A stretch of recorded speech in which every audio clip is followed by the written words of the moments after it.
90.1 FM, listener-sponsored and commercial-free, where you'll hear less talk and more music. KPFT, your Houston community station. What is dedication? People ask, how your children learn how to ride a bike, and you didn't. I just created an environment where they taught themselves, and all I had to do was be there. That's dedication. Visit fatherhood.gov to hear more. Brought to you by the U.S. Department of Health and Human Services and the Ad Council. Hi, this is Hank Rubicek, producer and lead host to So What's Your Story, and you are listening to KPFT, Houston's community station.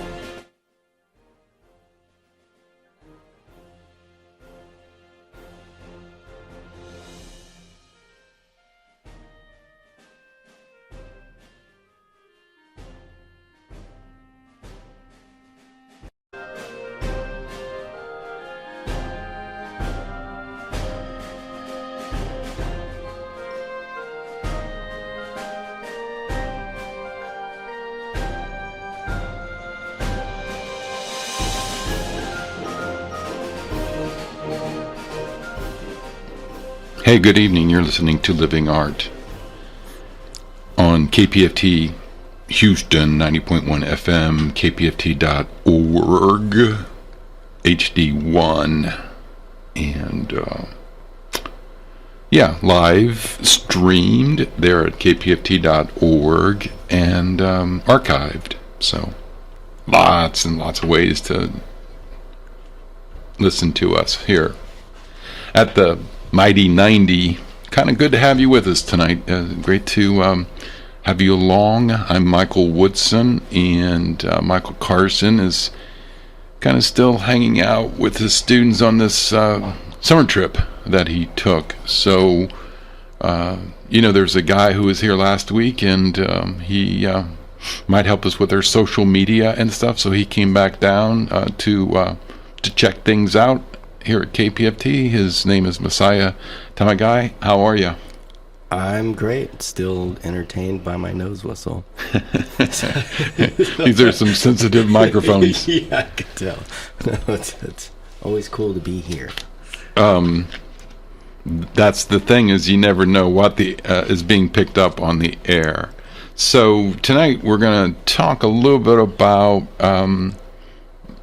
something connected to what we were saying last week, artificial intelligence, and whether or not humans are free-thinking beings, what is freedom and art, and we may get it into like brain chemistry, brain biology, neurotransmitters, and I don't know anything about it, and so I want to invite people to call in, and we haven't done this in forever, but we've kind of got it set up where if you want to call, we'll see this blaring light here live on Caroline Street, and then we're going to put some music, some elevator music on the radio while we pick up the phone call, and then that'll only take about 15 seconds, and then you can be on the air and tell us what you know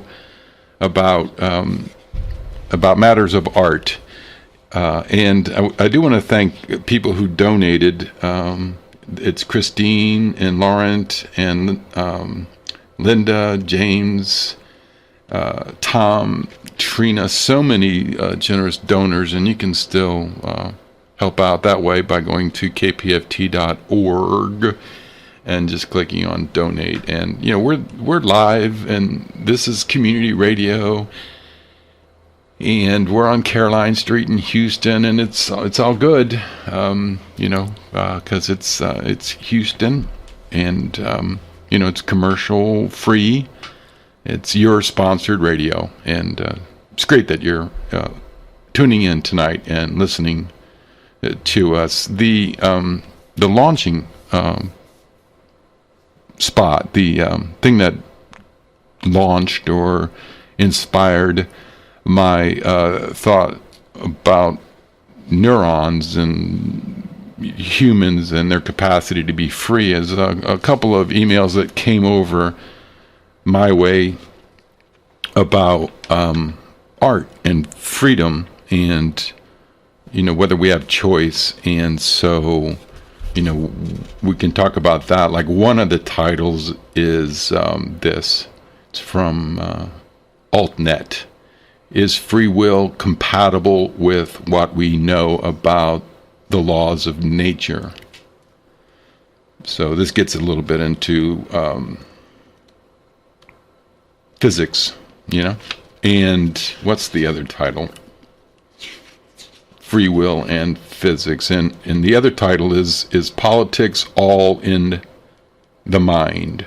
And that's about whether or not people are born with the capacity to be, let's say, Republicans or Democrats, or is that something that you can actually choose to be? And that kind of argues that maybe your political opinions are hardwired, I guess is one way to talk about it. And I'm not a physicist, and my science is very crude, so you're free to call in anytime during the show. I'm sure we'll see the light blink. We did a trial run. That went pretty well, didn't it? Yeah, no, it definitely went well. It's an easy process. So you can definitely call it easy. It's 713-526-5738. I think you pressed 2. Yeah. And 1, I guess you pressed to give money. That's okay too. But yeah, I guess what launched this thought, besides the emails, is a little pet peeve of mine. I don't know what you think about this, Messiah, but when people's talk about happiness, and they seem everybody who has gotten past second grade knows that like endorphins or pheromones, or what are some of the other ones? Dopamine. Dopamines, right? And so Serotonin, serotonin. You just assume that if you're happy, it's the result of serotonin or endorphins. And I don't know. I feel like if it's, I'm sure a lot of that's real, but at the same time, it sounds so boring. Just be like, when you're happy, these chemicals are interacting with each other. It's instead of being like, what makes me happy? A really cool looking sunset. Right. Like that sounds a lot cooler than being like, actually, my dopamine levels are really high right now, and they're communicating with each other, and it makes me give this feeling of euphoria or whatever. It's like, no, man. So the thing is that you reduce some good feeling that you have to a firing of your synapse, right? Your neurobiology. Yeah, I think, I guess if you're into that kind of talk, it would be happiness in a sense, but I think most of us are going to like, I'd much rather see that sunset than talk about how it's affecting my brain and why it's making me feel all warm and fuzzy inside, even though it's just a picture. Right. Yeah. I just wonder if the question itself, if everybody understanding that it's serotonin or an endorphin, sort of automatically is able to like analyze it that way, and it's just a matter of expression. It's not like they're saying I'm a robot, a chemical robot, but that we express it that way may be a symptom of something, and it's certainly kind of indicative that people are giving away the agency of their ability to see a sunset to the firing of a chemical.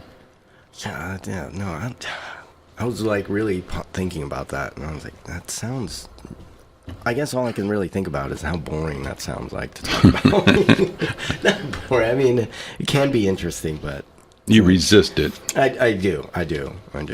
Well, it's just like making the animations for using AI. I don't see anything that's, while I'm putting prompts together and camera movements, I'm really just looking at numbers on a graph and letters in JSON coding format. And it's like words, numbers, and squiggly lines everywhere. It's not really that exciting, but when it's done, it's like, oh, this looks pretty. So I guess in a sense, I'm dealing with both at the same time. Or the boring part first, learning about numbers and math on how to make things move. And then the outcome is some sort of weird-looking visuals. Yeah, that's a good analogy for this. Let me just read the definition of neuron. I don't even know what a neuron. That's what I'm saying. If someone wants to call up and take over the show, anyway, I hope the listeners realize that. What's the word? Intrepid, like really fools, rush in, right? I'm just like, well, I'll do this topic. I don't know the first thing about it, but a lot of people are talking about it, right? So a lot of artists are concerned with the issue of freedom, and that's why we're talking about it here. And that we're limited is something that we would humbly ask the listener to forgive.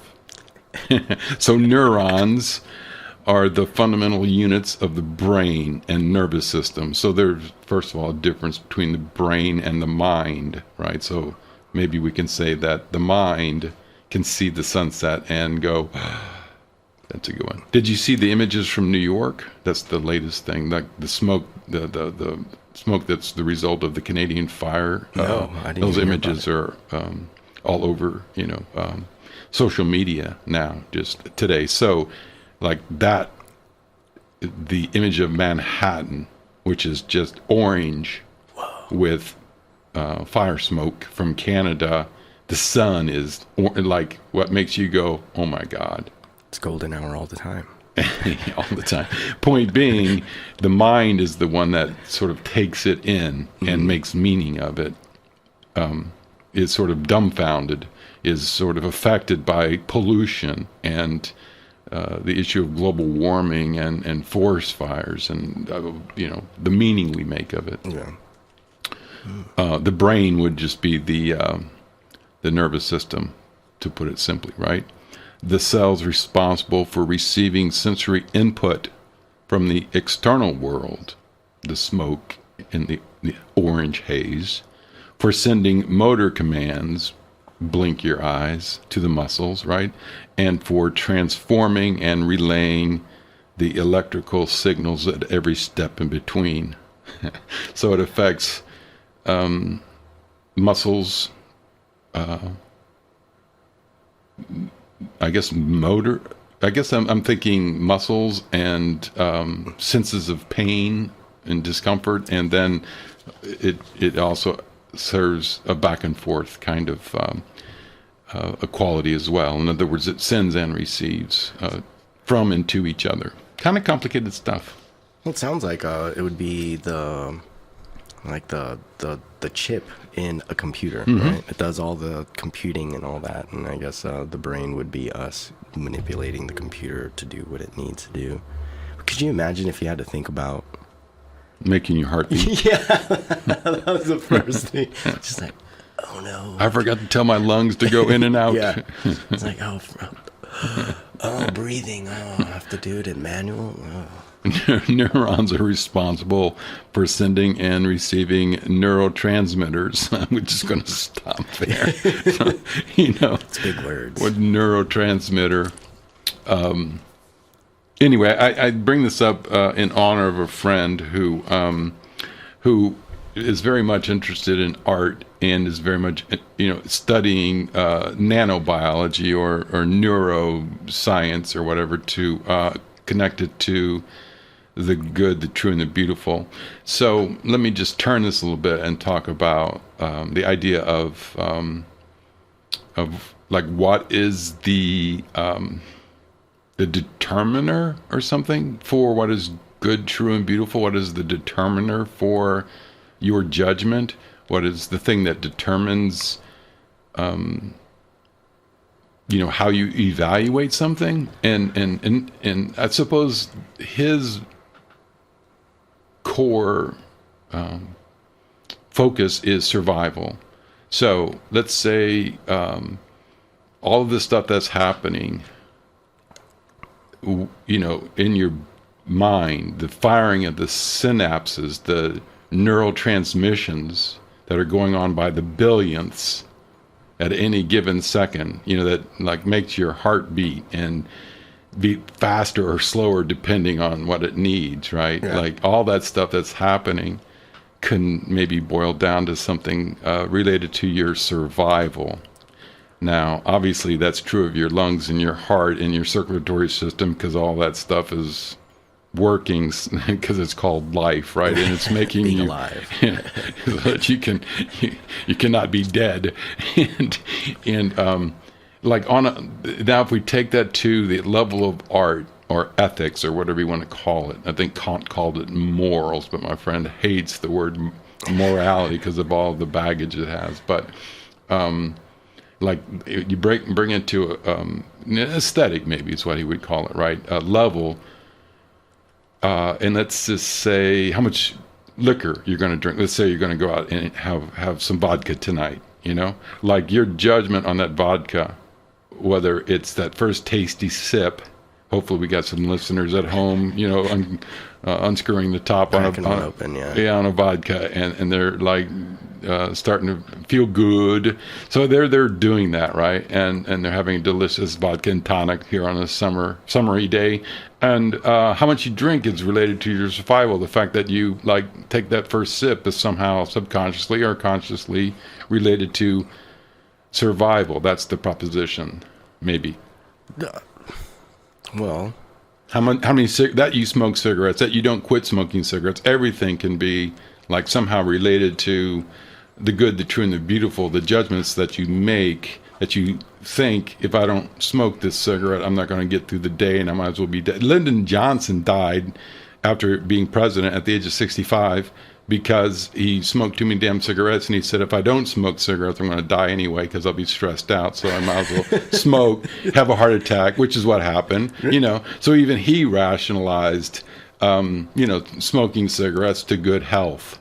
I feel like that's so weird to even hear. But I mean, didn't doctors recommend it back in the day when people didn't even know how bad cigarettes were? But hold on. Let's well, that's true. Anyway, the point is rationalization, and that any second of the day.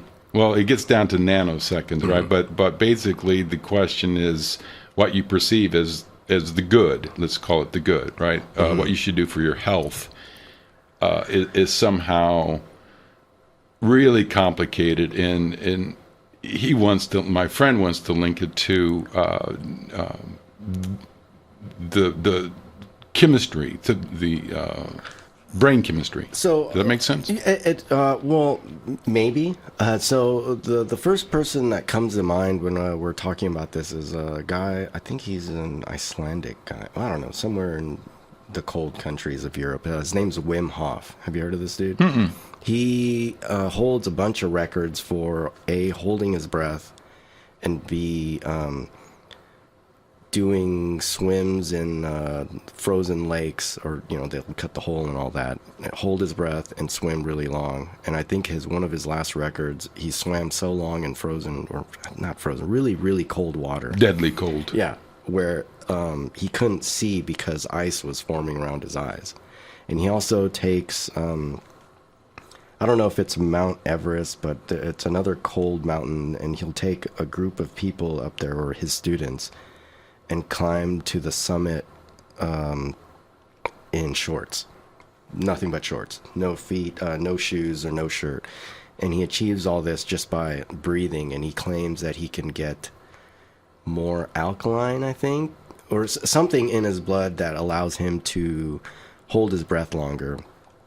And it's like a weird breathing trick. I don't know if you watch swimmers, but they'll do something similar. They'll take super short inhales and then exhale really long about a bunch of time until you essentially hyperventilate, get dizzy, and on your last breath you exhale all your air out, and then you're able to do all kinds of stuff longer.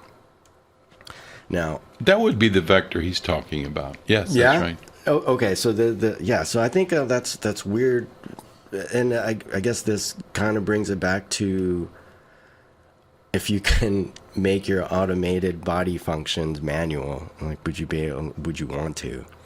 And I will say I have tried it. I used to do his breathing technique and do push-ups for as long as I can. And at the time I was, probably smoking a pack or two a day.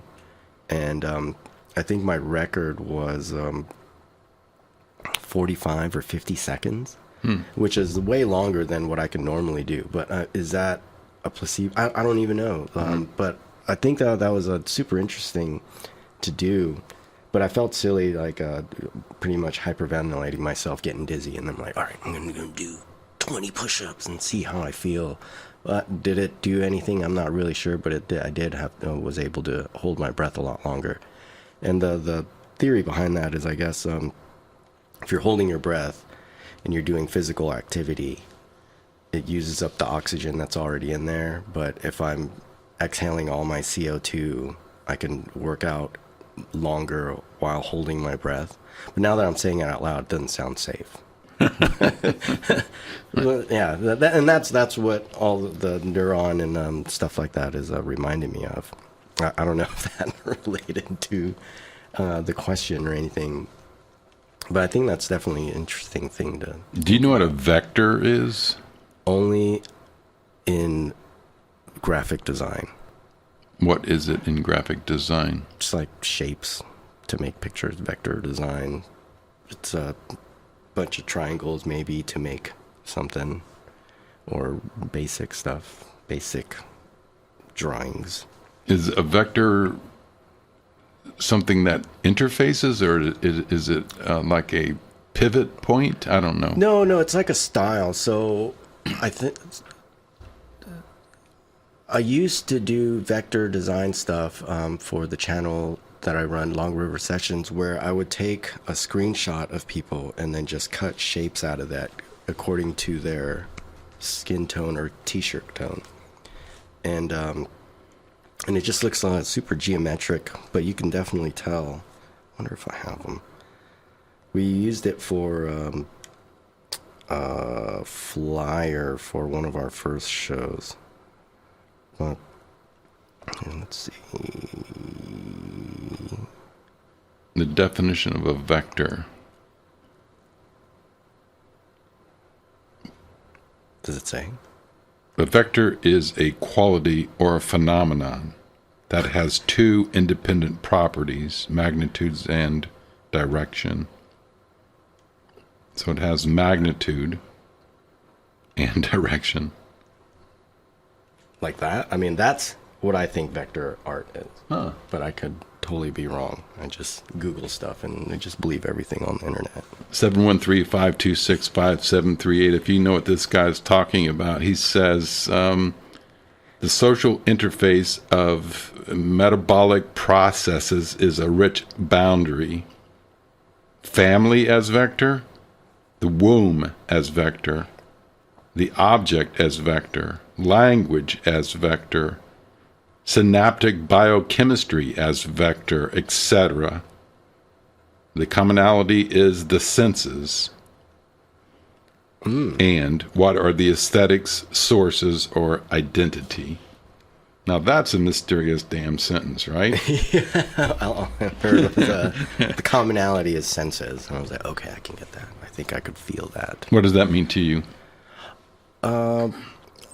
Just like what we were talking about, I feel like perceiving something with our senses rather than thinking about synapses and neurons and stuff going off.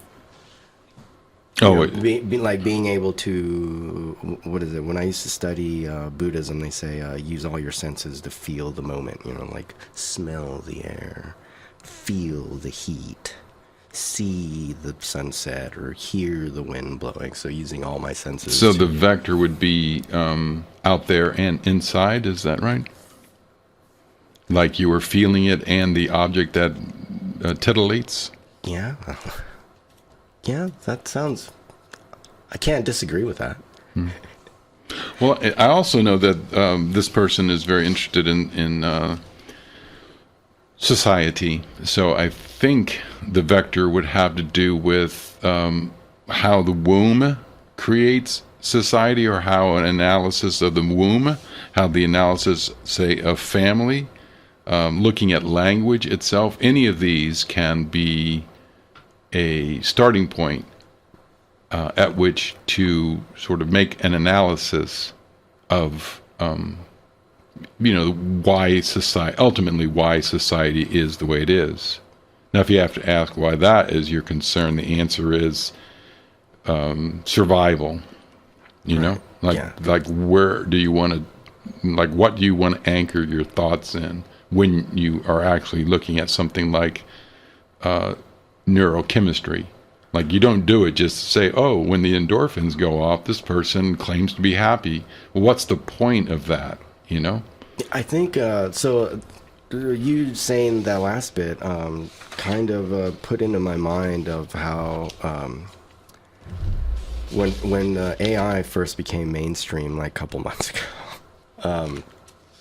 it was generating a lot of dark stuff, right? For a while there was like selfies at the end of the world type stuff. And I think it's interesting in a sense that ChatGPT was trained on everything that's on the internet from 2020 and beyond. If we think about it, 2020 was a very interesting time because COVID was during that time. And then 4 years before that, there was like elections and stuff, and the boom. Well, I don't know if conspiracy theories got bigger during those times, but if this AI model is being trained on all things on the internet, and it knows all the crazy conspiracy theories that came out and everything everyone was saying about during these times, I feel like whatever AI is generating is a reflection of what's been happening. So I've read stories that ChatGPT, or people are having ChatGPT write all these dark stuff. I think that's also another interesting thing, because when most of the AI community, when they start doing this, they'll either pick cute pictures, but 90% of the time it's like really, really dark stuff, like zombies or monsters. And I think that is reflective of what the times are. And I think AI is definitely good to look at to see what the zeitgeist of the times are, or at least what it's being trained on. So yeah, I definitely think about that a lot more than anything. Just be like, why are these pictures like this? Why are they generating zombies? Why are they generating werewolves or dark cloaked figures or something like that? And it's pretty much everywhere. But luckily it's subsided a little more, and now everyone's doing like cyberpunk stuff with neon 80s look.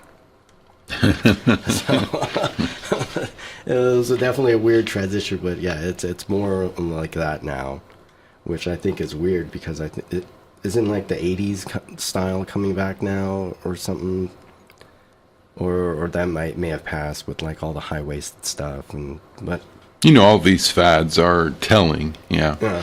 And COVID, I mean, it is time to reflect on COVID. It was awful time, but I learned a lot about myself and what kind, and since no one was working, or I wasn't working, I thought I dove straight in to see what my passions were, and led me to here. And we're grateful. The thing is, at this point in time, no one can write COVID off as being nothing. I don't think it'll be long before, like it won't have a public grip, an educational grip on the public. I won't compare it to 9/11 in any sort of way, except to say, for a while you can't tell jokes about 9/11. For a while you can't tell jokes about the Challenger exploding, but after a while it just loses its grip. Yeah. And it is a good time to think about how dark the times were, and what happened during COVID. But I don't want to really talk much about what that means to me. Yeah. I mean, it was definitely dark times, but it also, I feel like it also showed two kinds of people. One who took advantage of the time of like not working for someone else and tried to figure out what they want to do which is what I did. And then I also saw people that just sat around and drank all day. I did both. Just out there. Not that there's anything wrong with sitting around drinking all day. Right. The times might have been questionable when I started, but the next day I was back on my computer trying to figure stuff out. And that's how long. It gives you some time to think. Yeah, think things through. A lot of interesting. time to think. Yeah, but I'm naturally introspective like that. If I have some free time and I don't have anything to do, I'm like, what can I do to make myself better? How did I end up here? My first major was philosophy, Eastern philosophy. So I definitely like questioning myself all the time. That's cool. Yeah, what's even cooler or nerdy, I was majoring in Eastern philosophy and minoring in psychology, and I told everyone I'm going to school to be a Jedi. That didn't work out. I'm still philosophical, but I don't think I'm gonna pretend to. Well, what happens to all the Jedis. Yeah, yeah. Hopefully, number 66 kills them all. Every single one of them. You're listening to Living Art on KPFT Houston 90.1 FM and kpft.org. The phone number down here is 713-526-5738. 713-526-5738. We have figured out how to answer the phones finally. That would be interesting if you know what a vector is. I guess you can call, or if you have opinions about the question of freedom. Now, one of the responses I got in this discussion of are we just the firings of chemicals is people have forgotten their Kant, and so the point is that you're kind of asking the wrong question. Like you're stuck in and I feel that way when I boil it down to this. Like, so maybe it is only chemical. From one aspect, we are just material beings with, like carbon life forms with pulsating electric pulses. That is one way that we understand ourselves, as a circulating chemical living object, right? Mm-hmm. And so there's no reason to deny that, it's happening. And last week, you pointed out that like AI was so intelligent that it could read the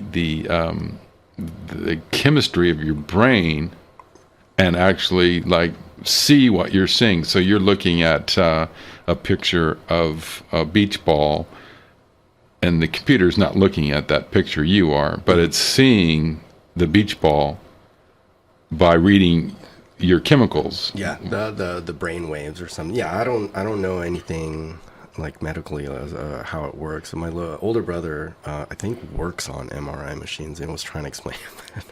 Just like, I don't know. Well, the point being, it is connected to freedom, because if you're only like this chemical thing, then there's no point. Yeah, you can see a beach ball, but who cares? Yeah. Well, I love beach balls, and it brings me back to my childhood and all these things that we attribute to being human, related to a beach ball, sort of still factors into it, even though, you can, kind of boil it down on the one hand to just, the heat in your brain that a MRI machine can read. So that brought a question. Like, I think that whole thing is kind of spooky, but I think it'd be cool to get something like, have AI generate your memories.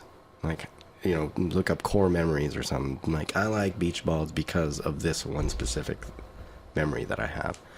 Oh, and it could discover it for you. And just like, let's dial to 90.1 and see if we can find this memory of yours. Like, I think that would be pretty cool. But I don't know. Would that heal people more, to be able to revisit past memories and maybe locked in traumas or something? I got way off left field, but I thought that Well, your questions are human. Mm-hmm. And it suggests that, like, there's a point that if we could figure out how to do it, there's still a reason why to do it. But we're still asking the question, does it really matter that you feel sad at seeing New York enveloped in an orange haze, and you can't even see the sun on a summer day over Central Park? Yeah. You know? I've been there for the first time last summer, and Central Park was really cool. Wasn't it? Yeah. Yeah. We probably saw 1% of it, because after a while I'm like, dude, this park just keeps going. At one point we're going to have to turn around and walk all the way back. But yeah, not being able to see the sun there I think would be kind of crazy. Well, the point is, when Michael Whitson passes away, all the memories that I have of Central Park are gone, and the chemistry is gone. You know, I am gone. So what did any of that mean? And that's where you kind of turn to Kant, I think. And again, I get all these texts that are just way over my head to read. I'll give you just a sentence. Now there are only two kinds of concepts, and these admit as many distinct principles of the possibilities of their object, vis-a-vis natural concepts and the concepts of freedom, you know. And so he's dividing science and concepts from moral concepts. And anyway, what I kind of drew out of that from Kant, which is Kant, the philosopher. The philosopher. Okay. Kant, yeah, the philosopher, is simply put, like, you do carry like an ethical aspect to you. Like, if you don't really need to prove that up. We don't go around and just do whatever we want. And to put it in a real simple thing, like, I just don't shoot you because I feel like it. We all kind of, like, we treat each other, you know, with a certain sort of social distance or respect, or whatever you want to call it, behavior. And so if you want to boil it all down to, well, it's just, you know, I'm just, you know, chemicals that are firing, well, then you would just go and act like it, like, you know, you just go, you know, like there would be no freedom to it to measure how you want to act.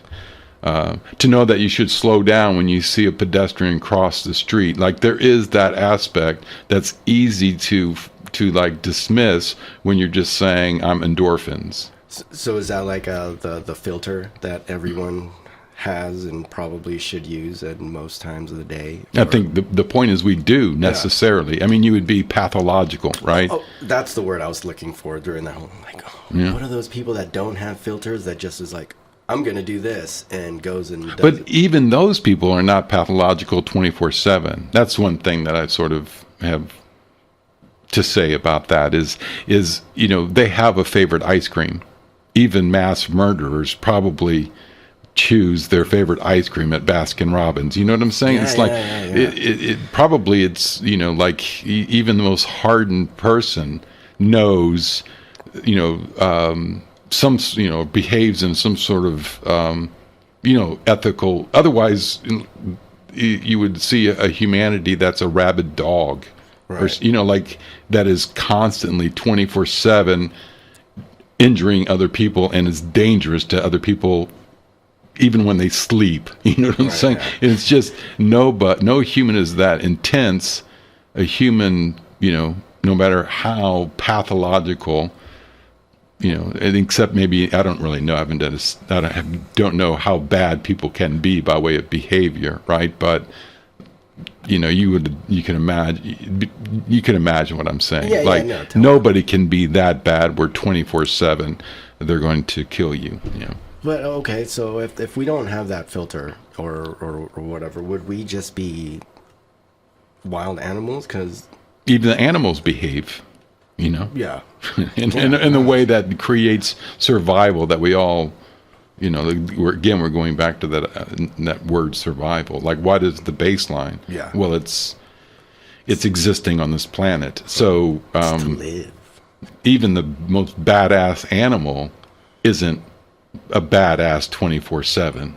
No, bears hibernate. I mean, something, right? Yeah. I mean, they basically just get along. So anyway, that's what I think about when we go to this idea of, oh, happiness is just my endorphins firing off or something. It's like, well, yes, it might come to that on one level, but you just don't live that way. It's just you can't just end with that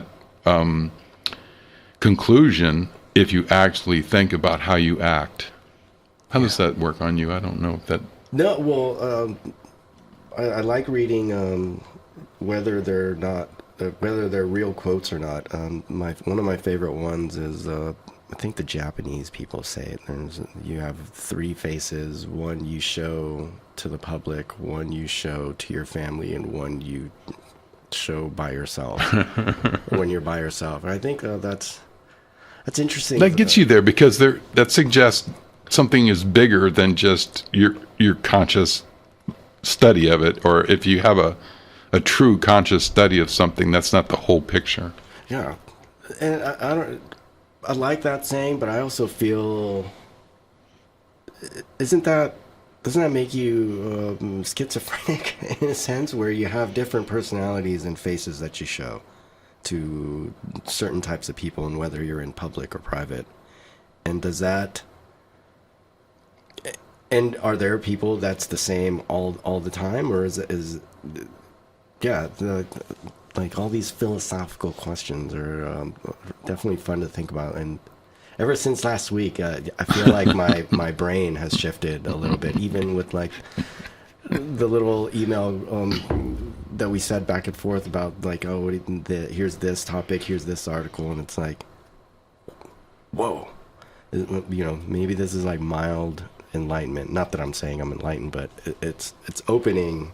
Makes you think. More synapses, I guess. Well, that's cool. Yeah. Thank you. That's nice. No, thank you for making me think of other different things. No, you're not schizophrenic if you've got 3 different personalities. No. So is that multiple personalities? No.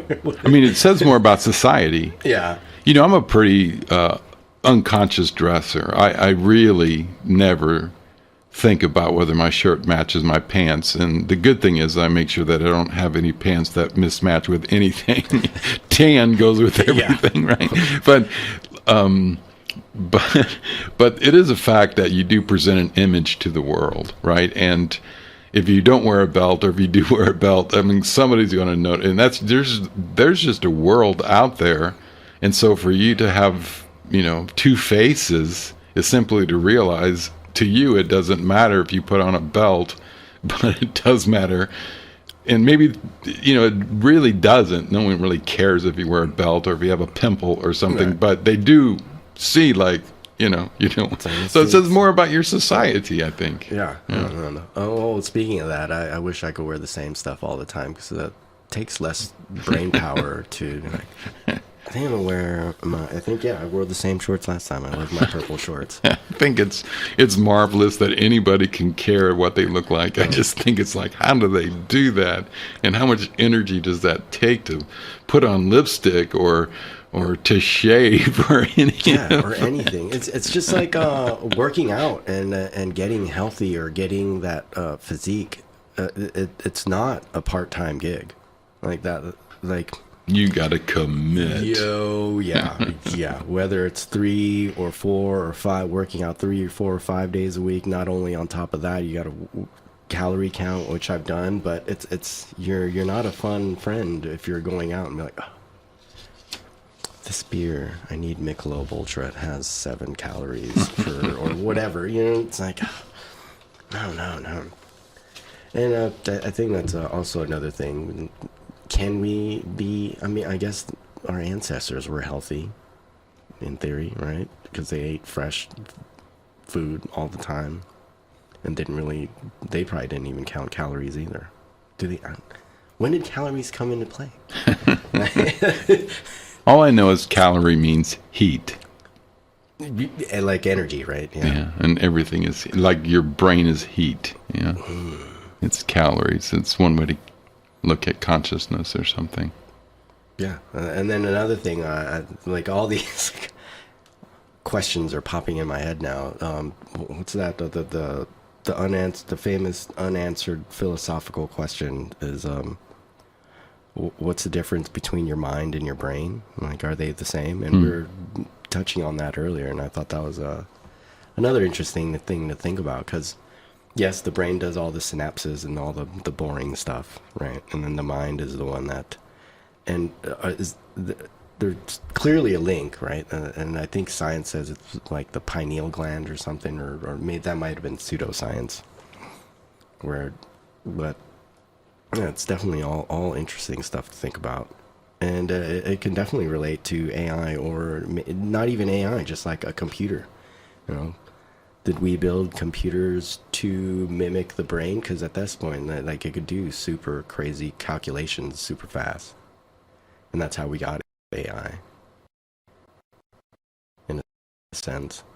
But what I know about that is what I take from Noam Chomsky's linguistics. And I kind of studied it for a couple of months really hard. So again, this is one of those things, if anybody wants to call 713-526-5738, they can fill us in with the good stuff, you know. But he pointed out that words don't refer. In other words, milk, the word milk, a picture of a glass of milk doesn't refer. Humans refer. In other words, if you had the word milk in a dictionary and every human disappeared on the planet, and there would be no milk, there'd be no reference, you know. In other words, humans intend. Humans mean what they say, you know. And if they're not referring or meaning, then, you know, language isn't going on. I thought that was sort of related to what you're saying. yeah, no, that's interesting to think about. And another quote came in mind. I always butcher it, but it's the Shakespeare quote from, I think it's Romeo and Juliet, where it said something about. I'm already gonna butcher it. Something about a rose. By any other name. Yeah, that one. Yeah. That one. And I thought that was interesting too, just because it's like, it's still gonna be that, whether you call it a rose or a flower or something general. But You're doing the referring. yeah. So you really can't get it wrong in a way. Like you can make it so that, like, if you call the rose a carnation, like you're doing the referring, but you're not helping me. And that's when I say, well, isn't that a rose? And you're like, yes, that's what I meant, not a carnation. And then we connect, and boom, it's that rose, which we're referring to it. Now, the point is, like, I don't have the rose in mind that is in your mind, right? Like, it's not like you're, like we were talking about the AI reading the image of the beach ball in your mind, and then the AI flashes it up on a screen. Like, I don't really know what you're referring to when you say rose. We simply have an agreement, you know. And if you say, please get me the rose off the kitchen table, and I bring back a ham sandwich that was on the kitchen table, then, like, something really broke down. But the fact is, what I actually mean by bring me the rose that's on the kitchen table is way too complicated for anything other than you're just, you know, like, because what I mean is I refer to that, like, what's actually in my head. It could be I'm looking at one that's in a vase, and, you know, you don't have the vase in mind because you've never been to the kitchen, you know. But somehow you go in there and, you know, you make functional a choice that is based on what I was referring to. So that's kind of Chomsky's idea of the magic of language, is that we can at all refer, and that we can capably understand each other's references, so that, you know, we can do what we do as humans. So how would that relate to, like, looking at art?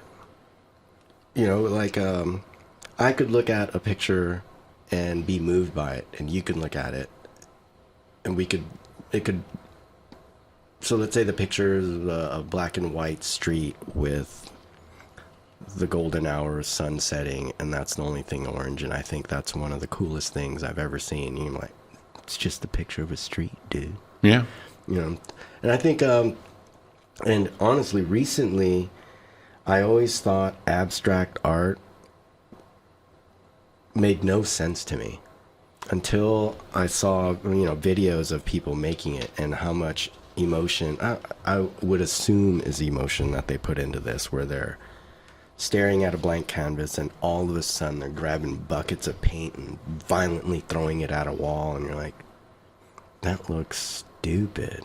But then once it's done, it's like they put a lot of memories and emotion into this, and it's somehow moving me. I don't know why. It's just a bunch of scribbles or some dude throwing paint or soaking tennis balls in paint and shooting it with a potato gun fire or whatever. Yeah. And it's like, oh wow. And I have a buddy, Connor. He does abstract art, and every time I see it, I don't know why it moves me, but I'm like, dude, that is super cool. And I saw him a couple weeks ago, and I asked him, like, dude, how do you make this? Sometimes it takes 20 minutes, sometimes it takes a week. And I was like, do you put emotion into this? And I was like, yeah, of course. And I was like, dude, it totally shows. I'm glad, because it was weird to ask questions about his art, because I guess part of me gets self-conscious because I don't know anything about art other than like what looks cool to me. And so when I got the answer I wanted, I don't, whether he told me the answer truthfully or he just wanted to tell me something, it clicked in my mind, and I was like, I think I could appreciate this kind of stuff now. You're listening to Living Art. That was Messiah Tamagai, who sort of doing some co-hostings a little bit. Actually, you told me you didn't leave the studio since last week. Yeah, I'm very acquainted with this place now, so I'm much more comfortable. He just hung out for the week. Yeah. That's such a KPFT thing to do. Anyway, and we're I'm Michael Woodson. This is Living Art on KPFT 90.1 FM, and kind of talking about art and freedom. The thing about art is it's really overwhelming, and I have to have a lot of patience, and maybe there's just too much to take in, and that's one of the conditions that we should think hard about. Fortunately, you have a friend, and he sort of filled you in, and you got a deeper understanding, and that's very relational. Mm-hmm. But if I go to a museum, like, that's one thing, it's overwhelming. And I mean, if I don't have the time, what I always experience is stress. So if I'm looking at modern art, which is what you talked about, I don't have the time to stop and like sort it out the way I want to. So it's the stress that really comes to me. But I think the point is that modern art is, if you can trust it, is doing something that's approaching freedom. It is trying to do something that you can relate to in a way that is positive or good or true or beautiful for you. Mm-hmm. And if a lot of times, I mean, I'm just relating, and maybe this is perfect for modern art. I'm just too distracted to stop and see how they're telling me you're just too damn distracted. Like this whole thing we're doing is the result of the distractions that have been created since modernity began. And yeah, if you think about all the kinds of art, just take movies, paintings, sculptures, how many people in this city do it, how many people in Harris County do it, how many people in Texas do it, how many people in the United States do it, how many people in the West do it, how many people on the planet do art, right? It's just too much. I can't argue that. There is a lot out there. A lot. And I don't know, when I used to do jiu-jitsu, my instructor, I don't want to call him not creative, because he didn't do traditional forms of art or whatever. But the way he moved on the mats, or how he got from point A to point B to his arm around my neck, that was artistic. And I can't explain, because and it never felt like, I mean, I was definitely resisting him, but the way he moved and knew how my body worked better than I know. Well, yeah, he knew how my body worked better than I knew how my body worked, and used that knowledge to get and take my back, or attempt to break my ankle or whatever. It was definitely amazing stuff. I mean, even like karate, if they're not sparring, they're doing, you know, katas or whatever. That's an art, right? Yeah. No, and music is an art. I didn't mention music. I didn't mention dance. It goes on and on. And cooking.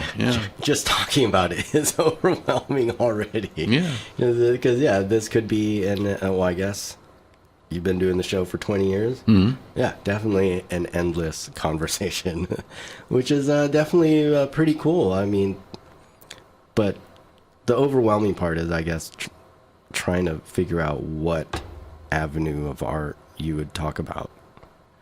And well, the thing is, the fragmentation is what you bring away from it. And really, is it necessary for it to be so overwhelming? Isn't there some core to it as a human endeavor that would enable it to be a little more peaceful for us? It seems overwhelming, and I don't think overwhelming is a state of mind that we're aspiring to. Being overwhelmed. Oh yeah. No, I mean, my first interactions with jazz was Miles Davis when I was in high school, and I would listen to that kind of blue daily, and I think it's also weird trying to talk about art, because I really didn't talk about my love for jazz for probably 10 years before I found someone else that not that no one around me liked jazz. It was just hard to bring up. You know, it's like, hey, do you like jazz? Yeah, me too. Cool. And that's the end of it. Because how do you talk about someone like Miles Davis other than what he's done? You know, it's like the way he plays the notes in flamenco sketches, take 2, minute through 134 or whatever. And the variation he did from take 1, and it's 3 or 4 simple notes that's different, and it's like a mind changer or a mind blower or whatever. So also finding the vocabulary to even talk about art. Well, that's the other thing, is besides it being overwhelming, I was going to even correct myself by saying or anything, but I think watch out. We talked about pathology before. Right. Yeah. Rabid animals. It's I love music, all kinds. My mom used to make fun of me for listening to ragtime, like the old like Charlie Chaplin black and white, sounds like boogie kind of. Why are you listening to that? That's too cool, though. Yeah, I love it. Well, maybe we'll play some of that next week. I think we're winding down here on KPFT Live, coming to you from the studios of Caroline Street now, on Caroline, right there at Wheeler. Hey everybody, this is Big Kev, and don't forget to tune in Tuesday mornings, 3 to 5 a.m. right here on KPFT for the Roots Rock Revolution program, because I don't even know what I'm going to play, but I guarantee we'll have a good time together. So check us out Tuesday mornings, 3 to 5 a.m., KPFT, Houston.